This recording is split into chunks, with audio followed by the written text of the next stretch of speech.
Good morning, Dan and Amy. So we saw a whopping 1% GDP growth last quarter, more economic limping along by the U.S. ADP predicting about 175,000 jobs created in July. We'll have the actual number from the Labor Department tomorrow, but not exactly robust job growth. And how do we get Donald Trump talking about some of those matters in the context of what he would do as President of the United States? Well, that's a job that's too big for us. That's why we have Steve Moore, chief economist at the Heritage Foundation, Trump campaign economic policy advisor. Also, Stephen Moore will be one of the featured speakers at our Freedom Summit on October 29th. Tickets are on sale at freedomsummitchicago.com, where you can meet and engage in discourse with Steve Moore in person. Maybe you can take a picture with him, too. Oh, yeah, selfie or two. Steve Moore, thanks for joining us. Appreciate it.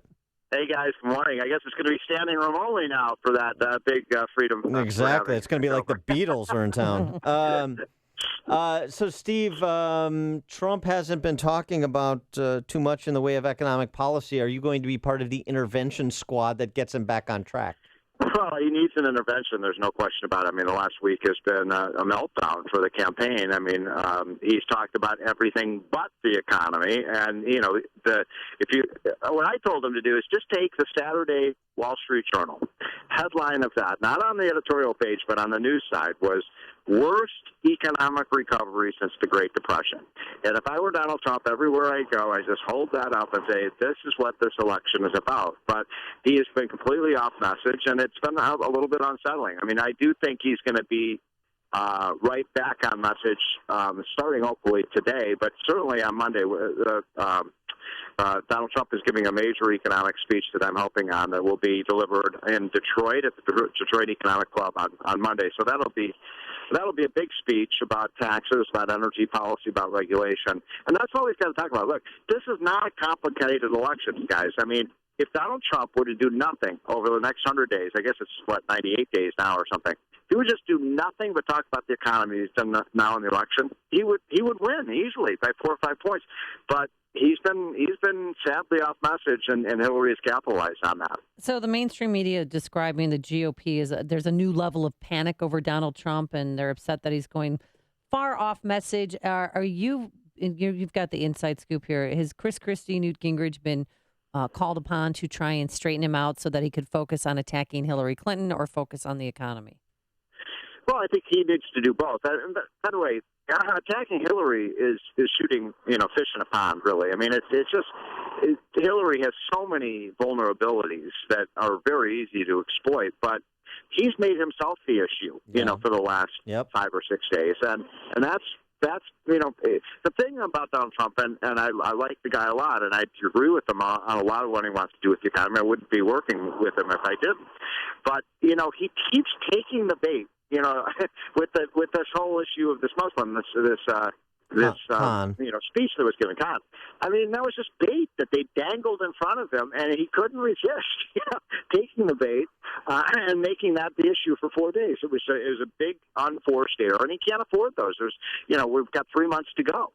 Well, talking about matters economic and what Trump has proposed and what he may include in his speech in Detroit on Monday, as you suggest. The infrastructure bank doubling down on, shovel-ready projects, big infrastructure. I mean, this is what we hear from Obama, from Hillary, from Rahm Emanuel. Where are you on that matter? Well, I'll tell you what I've told him on infrastructure, and the truth is I haven't really talked to him a lot about this infrastructure bank idea that he's been talking about. I don't know where it came from. But what I would say if I were Donald Trump, there's a couple things. Number one, you want infrastructure, Hillary. You keep talking about all these shovel-ready projects. Barack Obama has spent twice what it cost Eisenhower to build the entire interstate highway system. Where did all the money go? That's what I'd start with. You keep saying spend more and more money. You've spent hundreds of billions of dollars on infrastructure, and it went to projects like Solyndra and food stamps and this $70 billion high-speed rail system in California that no one's going to ride. And to say that's why we have potholes. That's why we have bridges, that are in near collapse in this country, because you haven't spent the money on things that are a priority. And number two, I would hit her on the Keystone Pipeline and say, look, Here's a $100 billion project that's going to create 5,000 to 10,000 jobs. And your State Department has held this up for 7 years, and it doesn't cost the taxpayer a penny. So I would go after Hillary and say, you've spent all this money, and there's nothing to show for it. Well, and the other thing, and this is why you have such an important role with your friends Kudlow and Laffer, is because specifics help to really distinguish and crystallize the choice, even on specific topic areas, specifics within the specifics. So, for example, what you just said, the idea of high-speed rail boondoggles taking people from where they're not to where they don't want to go, Exactly. versus the Keystone Pipeline, which enhances our energy independence. That's a great choice. It's a great way to frame that issue. Yeah. Well, thank you. No, I think that's so. Get over there. Get over there to New York. Well, I've been there a couple times, but it's, by the way, on this pipeline issue, we don't need just the Keystone Pipeline. We need a network of pipelines all over this country. The State Department has held up almost a dozen pipeline projects. Again, these are things, ladies and gentlemen, that don't cost you a penny. It's just because Hillary and Obama are so in the hip pocket of the Sierra Club and these really left-wing radical environmentalists, they don't want to build this stuff. So, but isn't it really about? Doesn't Warren Buffett own the trucking company that transports the oil from Canada to the United States? That would be a great soundbite. Yeah, you're exactly right about that, Amy. That the big winner from not building pipelines is Warren Buffett, because he owns a lot of the railroads. And by the way, I know there are a lot of environmentalists listening to this show.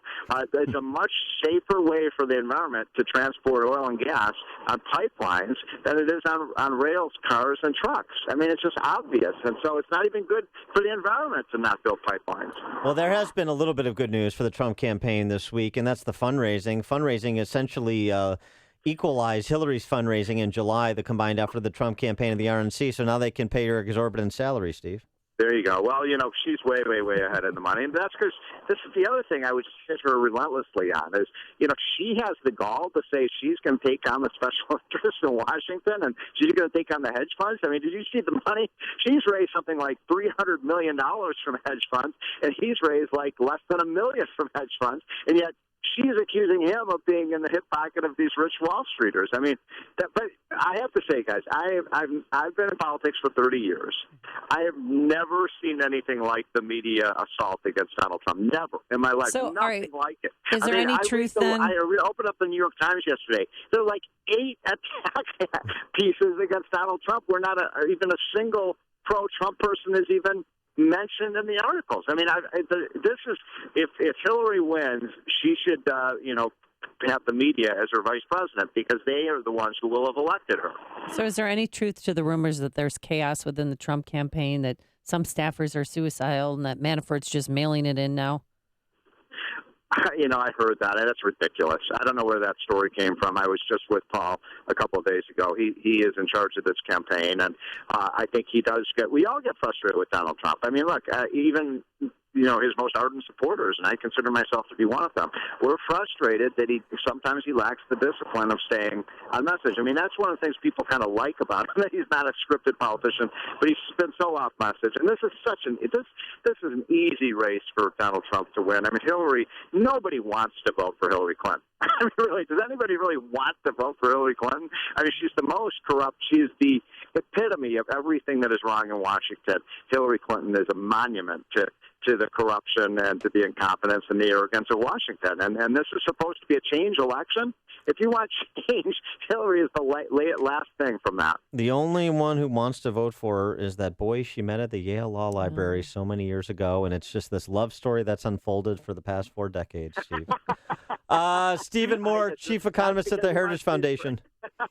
All right, see you guys. Have a great week. Thanks, Bye. Steve. Appreciate it. And we'll see Stephen Moore at Freedom Summit Chicago. That is on Saturday, October 29th. He'll be there with former Florida Congressman Lieutenant Colonel Alan West, Michelle Malkin, Stephen Moore, of course, and Mike Gallagher, and Dan Proft will be there too.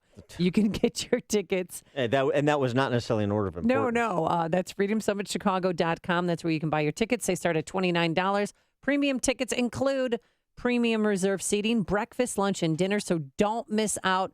Go to freedomsummitchicago.com. That's freedomsummitchicago.com. And Stephen Moore joined us on our turnkey.pro answer line.